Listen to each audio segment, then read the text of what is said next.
शक्तीपीठ महामार्गाविरोधात विट्यात लाटणे मोर्चा. शेतकऱ्यांचा आक्रोश. प्रस्तावित शक्तीपीठ महामार्गाविरोधात आज विटा शहरात हजारो शेतकरी, महिला व नागरिकांच्या उपस्थितीत भव्य लाटणे मोर्चा काढण्यात आला. क्रांतिसिंह नाना पाटील चौक ते तहसील कार्यालय असा हा मोर्चा अत्यंत आक्रमक वातावरणात पार पडला.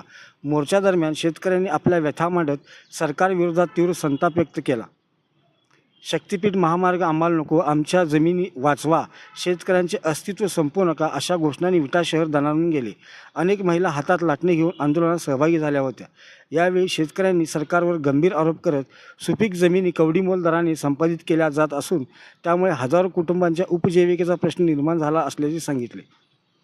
दरम्यान शक्तीपीठ महामार्गाविरोधी संघर्ष समितीच्या आंदोलनाला राष्ट्रवादी युवक काँग्रेस शरदचंद्र पवार यांच्याकडून जाहीर पाठिंबा देण्यात आला आहे. जिल्हाध्यक्ष विवेक जयश्री कोकरे यांनी प्रसिद्ध केलेल्या पत्राद्वारे शेतकऱ्यांच्या लढ्याला पूर्ण पाठिंबा असल्याचे स्पष्ट केले. आंदोलनकर्त्यांनी शासनाला इशारा देत शेतकऱ्यांच्या विरोधाला डावलून शक्तीपीठ महामार्गाचा निर्णय लादण्याचा प्रयत्न झाल्यास संघर्ष अधिक तीव्र केला जाईल असा निर्धार व्यक्त केला. त्यामुळे शक्तीपीठ महामार्गाचा मुद्दा आता अधिकच तापण्याची चिन्हे दिसत आहेत.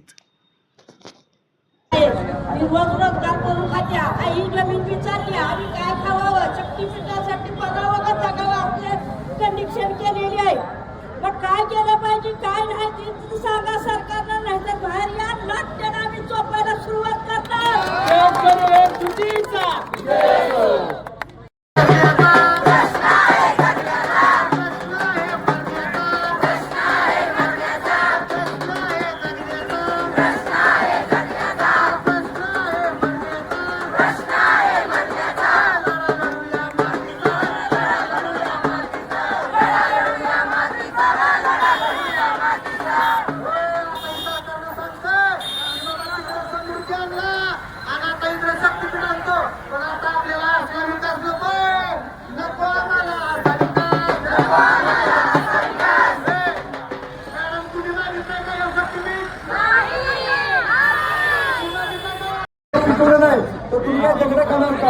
म्हणून त्या अर्थानं वांगी, मिरची, बटाटा, भेंडी घेऊन त्या अर्थानं शेतकऱ्यांना एल्गार करत जी मायमाऊली क्रांतिसिंह नाना पाटलांची आठवण खऱ्या अर्थानं आज झाली.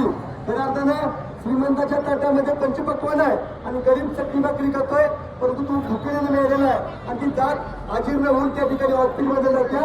ही मायमाऊली आमची गरीब शेतकऱ्याच्या पोटात जर भाजी नाही गेली तर तो शेतकऱ्यांचा कुठला खेळाही शकतात काय करूया.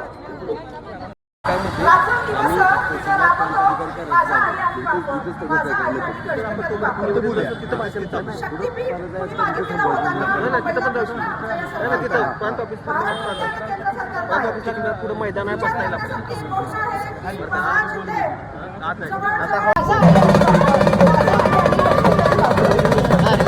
शक्तीपीठ कुणी मागितलेला होता का? पहिला प्रश्न आमच्या सरकारला, महाराष्ट्राच्या आणि केंद्र सरकारला आहे. विचार करण्यासारखी एक गोष्ट आहे की 12 जिल्हे, जवळजवळ 30-32 तालुके, जवळजवळ 370-400 गावं एवढ्या ठिकाणी हा शक्तीपीठ त्या ठिकाणी जात आहे. आपण विचार करा, हा जात असताना त्या ठिकाणी अतिशय सुपीक अशी जमीन, शेतकऱ्यांची खावटी जमीन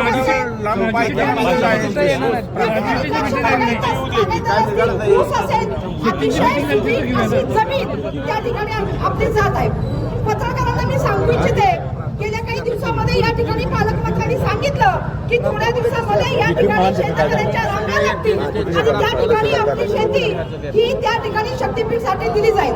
मला पालकमंत्र्यांना हे विचारायचं आहे की तुम्ही शेतकऱ्याला विकत घेऊ पाहता काय? शेतकरी विकणे आहे असा बोर्ड या महाराष्ट्र सरकारनं या राज्यामध्ये आणि जिथून शक्तीपीठ जाणार आहे तिथे लावलेला आहे काय? तुम्ही विचार करा, रेडी रेकनप्रमाणे जे जमिनीचं आमचं मोल आहे त्यापेक्षा अतिशय कमी दरानं जमीन आमची तेवढी मोल किमतीनं त्या ठिकाणी घेतली जाणार आहे. हा शक्तीपीठ फक्त तुमचं आमच्या जमिनी हडप करण्यासाठी नाही, तर शेतकऱ्यांच्या मुलाचं अस्तित्व, तुमचा आमचा मुळाचा हक्क या ठिकाणी संपवण्याचा घाट या सरकारनं घातलेला आहे. पुन्हा एकदा मला प्रश्न विचारायचा आहे, हा शक्तीपीठ हवा आहे कशासाठी?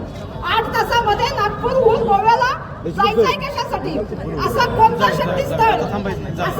शक्तीस्थळ त्या ठिकाणी गोव्याला आहे की तुम्हाला 8 तासामध्ये पोहोचवतील? तिथं पोहोचायचं आहे. आता या ठिकाणी विचार करा. फक्त जमिनी जाणार आहेत असं नाही. नद्या असतील, ओढे असतील, कालवे असतील, याला बांध बसणार आहे. शेतीचे आमच्या तुकडे होणार आहेत, गावं आमची विभागली जाणार आहेत आणि पूर परिस्थितीचा गंभीर सावट आज तुमच्या आमच्यावरती त्या ठिकाणी